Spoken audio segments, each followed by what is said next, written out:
Hello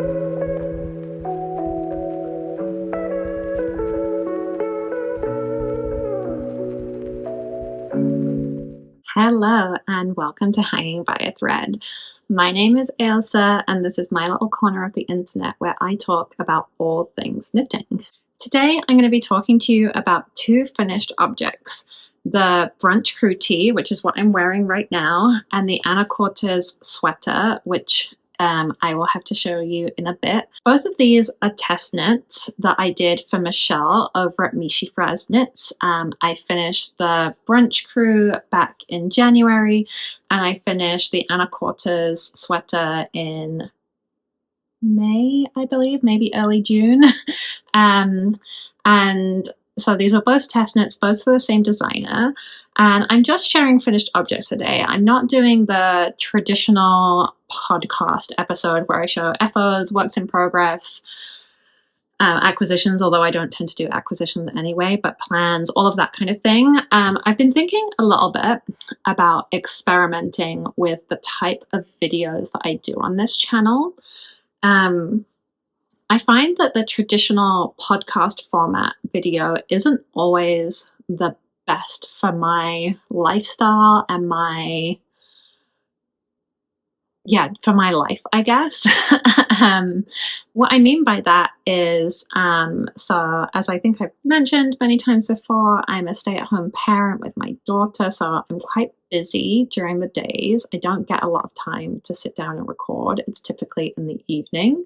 So for example, recently we've been super busy doing daily swimming lessons, which is a lot of fun, but also a lot of work. And just, the day-to-day of being with a toddler is a lot of work as well as a lot of fun. So I don't always have the energy to film on a really consistent schedule and keep you up to date on what my work's in progress. I also experience challenges with both my mental and physical health. I have long-standing anxiety and depression. That's part of why this channel is called Hanging by a Thread, because sometimes I feel like everything is just hanging by a thread. And I also suffer from chronic migraines, and I can have migraines that last up to 4 days. And even if I have a plan of sitting down to film a podcast episode, it goes out the window if I get hit by one of those migraines. It's just not possible to do anything, let alone somewhat coherently sit and talk about knitting.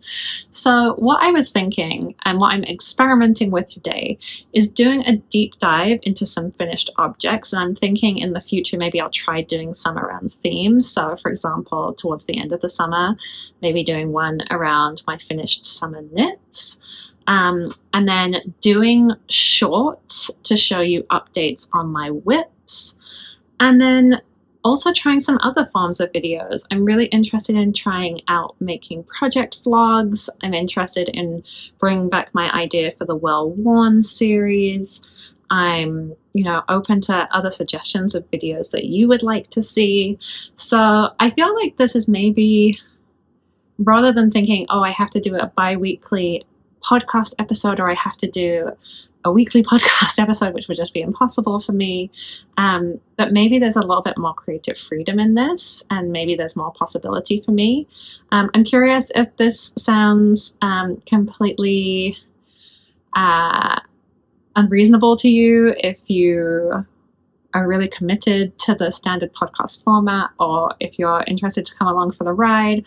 Love your opinion down below. You can always let me know what you think.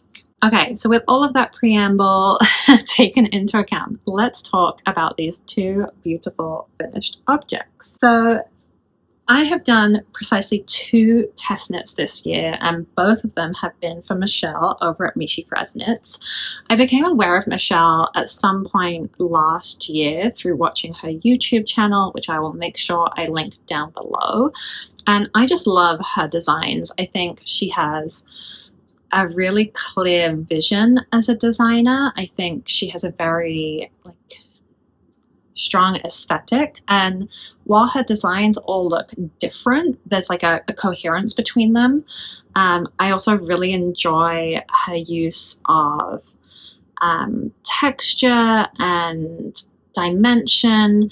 I'm thinking particularly here, this isn't one that I'm talking about today, but her prismatic reflections pullover really plays with doing cables in a kind of understated way. I just really love how thoughtful she is about her designs. If you watch her YouTube channel, you'll see that a lot goes into her designing process. I find her fascinating from that perspective, or I find her channel fascinating from that perspective, in that she goes through a lot of the process of actually figuring out what she wants a design to look like, how she's going to do it, the ripping back, the reconfiguring it, all of the decision making that goes into making a design. And so I was really delighted when in December I was selected to take part in a secret test knit. And that was definitely a roll of the dice because I didn't see the garment that I was offering to test knit before I was accepted, because it was a secret. But luckily it turned to be beautiful and just my kind of thing. And then, yeah, so I was really excited to be accepted to part of that testing group. And then I also was accepted into the testing group for the Anacortes, which happened later on. So that was a public test knit that happened in around April, May. So it's kind of funny because I made the summer shirt in December and January, and I made the like pullover sweater in April, May, or May, June.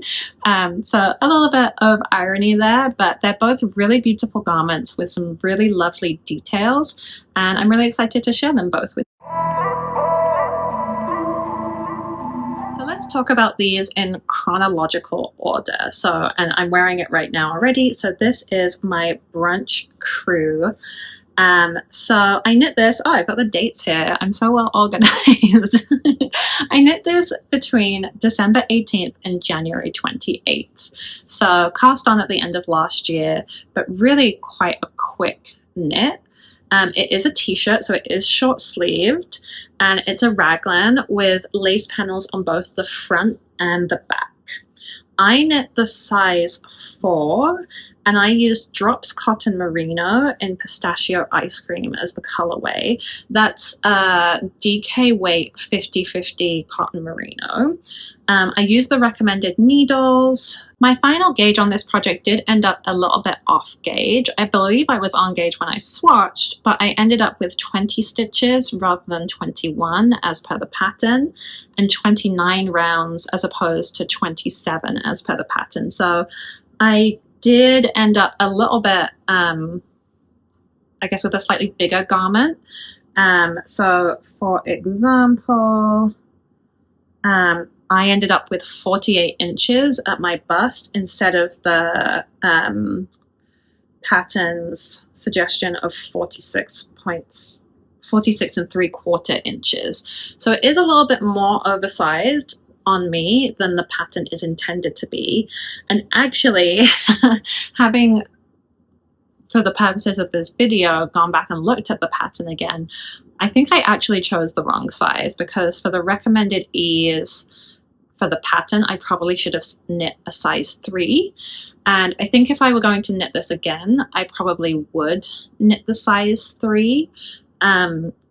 Not that I don't like how this fits, I actually do. I like this oversized look, but I think a more fitted version might be really nice as well. So yeah, that's kind of the technical details, I guess. I can also share that this yarn cost me $38.06. I obviously didn't pay for the pattern because this was a test knit, and I have so far worn this 13 times since making it, which brings its cost per wear so far to $2.92, and I anticipate getting a lot more wear out of this. I've really enjoyed wearing this throughout the spring this year mostly, and I'm really happy with how it's wearing. I really enjoy the garment. We'll talk more about that. But yeah, I anticipate that cost per wear coming down quite significantly. In terms of the knitting experience, this is a really, really fun pattern to knit. So you've got this lace panel, which again, you've got the same lace panel on the front and the back. So you've got this kind of like chevron of eyelets, and in the center you've got moss stitch, and then you've got the rest of the sweater is stockinette. but you've also got the panel on the back. And having those two panels of lace is just so engaging. I really, really enjoy lace. So if lace isn't your thing, then maybe you'll feel differently. But I just found this so, I guess the term is potato chippy, that I just wanted to keep getting to the end of the lace repeat. I just wanted one more row. I wanted to see it working up. It's quite a simple, intuitive lace repeat. It's not that hard to get your head around. There were some points in which I made some errors, but I just laddered back to fix those typically, or tinked back if I was only on the same row when I noticed. But otherwise, not too difficult to both knit in the first place and fix if you do make a mistake. And I just love the way it looks to me. So I know it's called the Brunch Crew, and I think that's a really fun name. To me, I think of this as my garden trellis sweater, partly because of the color, I guess. This like very pale green is very spring garden to me, but also because this pattern just reminds me of trellis in a garden and like plants growing up, and like, I don't know, that's what the visual impact is to me. So I really, really love how that looks. I love the whole garment. I really do. I really like the way Michele writes her patterns. It's very clear. It's very thorough. She gives you lots of instructions of how to say, like, you know, for when you're doing your short rows, she'll tell you how to set that up and work them in a very detailed but clear way. So I don't like patterns personally that are like overly wordy.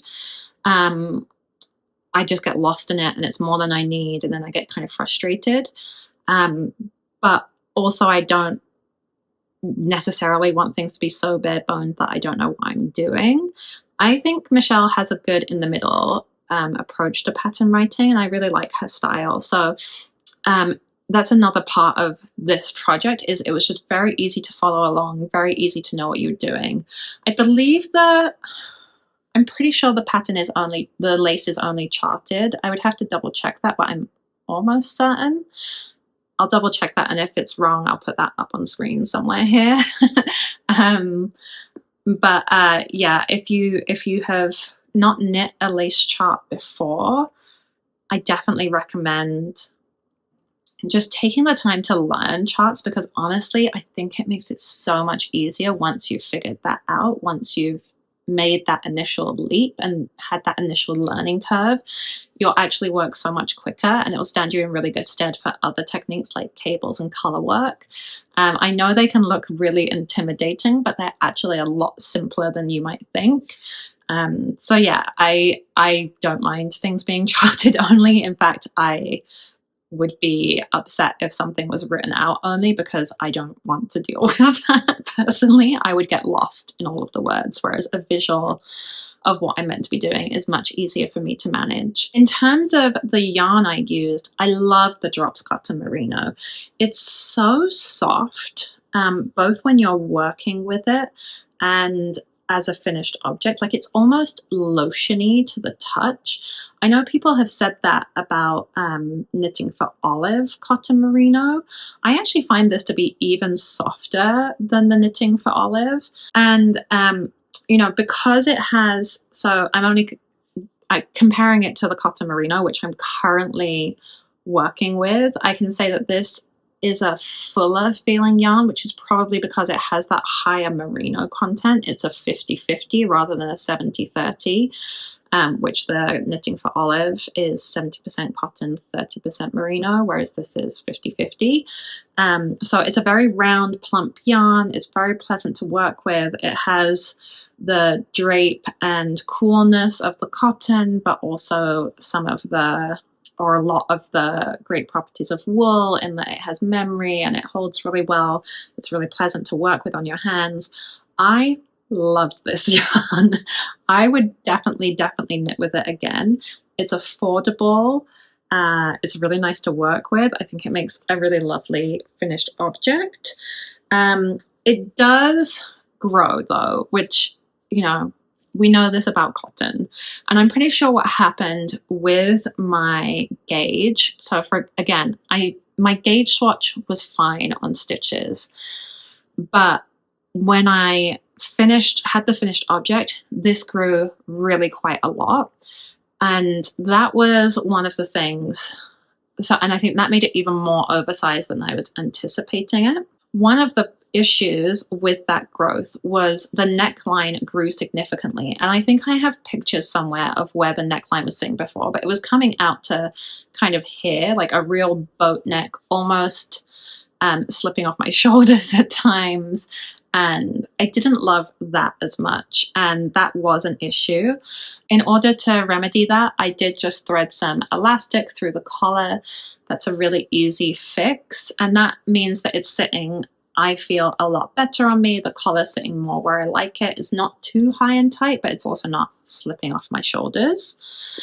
Other than that, I don't think I made any modifications to this pattern other than for length. I've said before, I pretty much always add length to my patterns. But again, given this was a test knit, I was knitting it pretty much to pattern, as that's the point of testing, is to test the pattern as written. In terms of my feelings about the finished object, although it's not quite the fit intended, I do love this. I've worn it quite a lot since I finished it. And it works well with lots of different outfits. I can wear it with jeans. I can wear it with like tucked into a high-waisted skirt.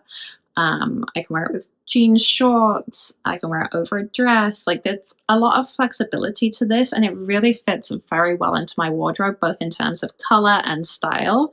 So I'm really, really thrilled with how this came out. And it's such a beautiful pattern. I really do love it. I would definitely make another one of these. I'm actually considering using some yarn I have in stash to make another one. It's kind of a beigey color, but making it in a smaller size. And I'm wondering if I do make that one, whether I might omit the lace on the back just to have something different. I don't know though. I do like both panels, but maybe. I'd also have to make a decision. So in this pattern, Michele includes instructions for doing both a short and a long sleeve. So I could also decide to make a long sleeve version. I kind of like the t-shirt. I don't know. So anyway, yes, I think it's almost certain that I will make another one. I just have some decisions to make about what exactly the style of that one will be. All right, we have an outfit change, and I also had to turn the lights on because I've lost the lights, so sorry for the change in lights, etc. But here I have on my Anacortes pullover. I love it so much. I'm also recognizing that it's in a dark navy blue, so it might be a little bit harder to see. For both of these, I'll be trying to put in some B-roll footage and some photos so that you can see the details all more clearly. But yes, here it is. I love it so much. It feels so good just putting it on.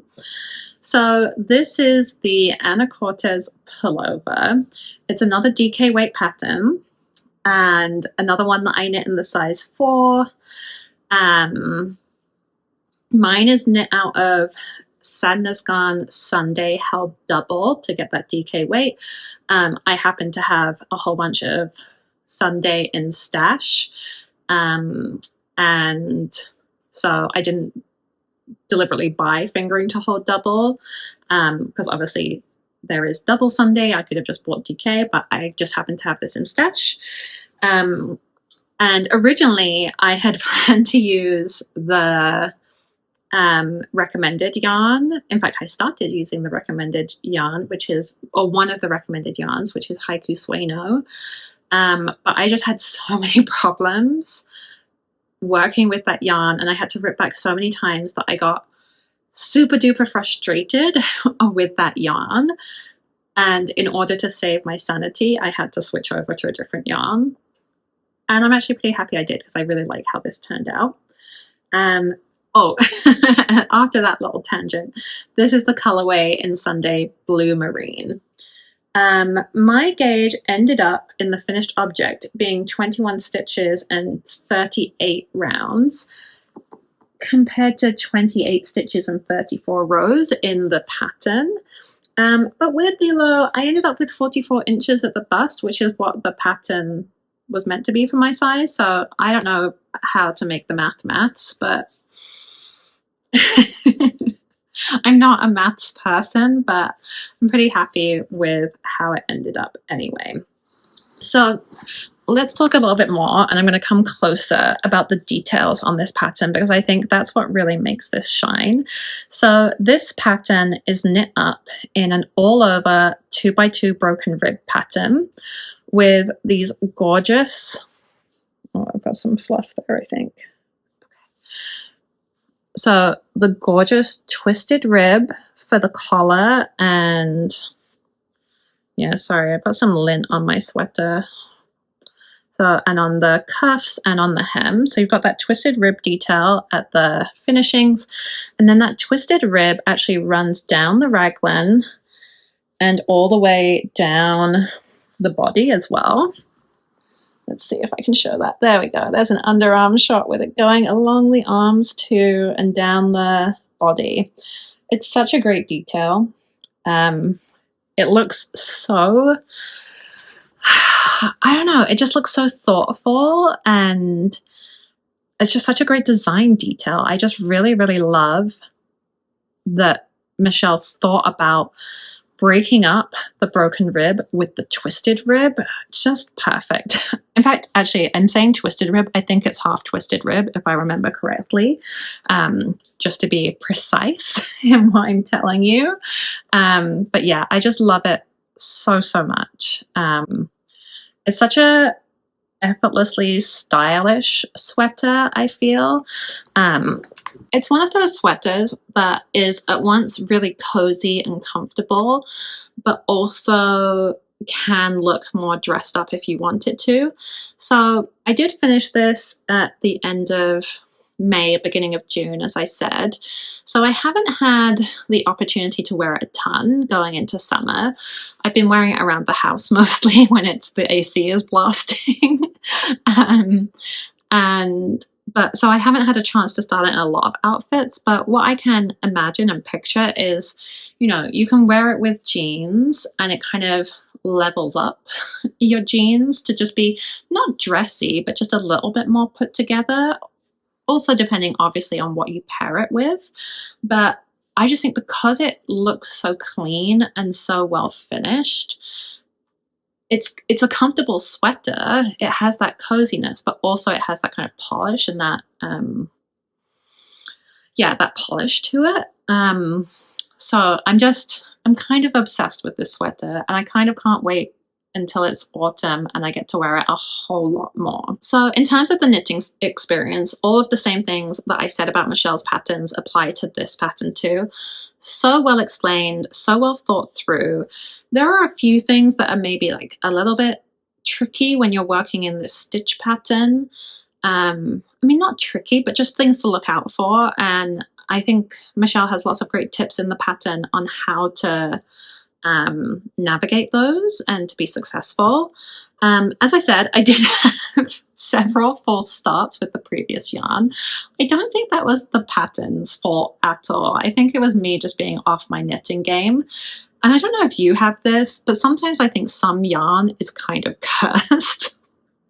And I think my yarn was a little bit cursed for the previous version I was trying to knit. And then when I switched over to this, it was easy sailing. I had no problems. So who knows? But yeah, very enjoyable to knit. I feel like this is the perfect blend of, because you're doing broken rib, you get like the satisfaction of doing a ribbing round and then the relief of doing a stockinette round.